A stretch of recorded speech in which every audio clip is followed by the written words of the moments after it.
బయటపడలేక, బయటికి రాలేక, బయటికి తెచ్చేవారు లేక, ఏమి చేయాలో అర్థం కాక, ఎటు వెళ్ళాలో తెలియక నువ్వు ఆందోళన చెందుతున్నావు. కానీ దేవుడు అంటున్నాడు ఏంటో తెలుసా?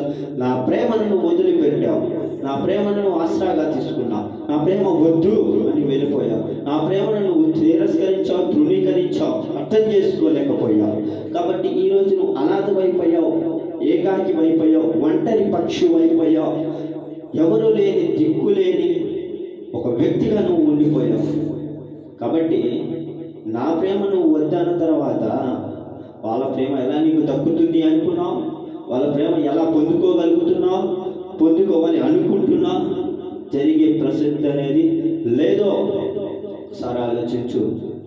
సహోదరి సహోదరులు, దేవుడి ప్రేమ నిన్ను ఎప్పుడు నిర్లక్ష్యం చేయదు. దేవుడి ప్రేమ ఎప్పుడు నిన్ను వదిలిపెట్టదు. దేవుడి ప్రేమ ఎప్పుడు నిన్ను విడిచిపెట్టదు. దేవుడి ప్రేమ ఎప్పుడు నీకు దూరం అవ్వదు.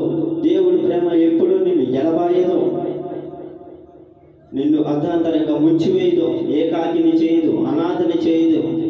ఎందుకంటే ఆయన ప్రేమ నిష్కల్మషమైన ప్రేమ, కల్మషము లేని ప్రేమ.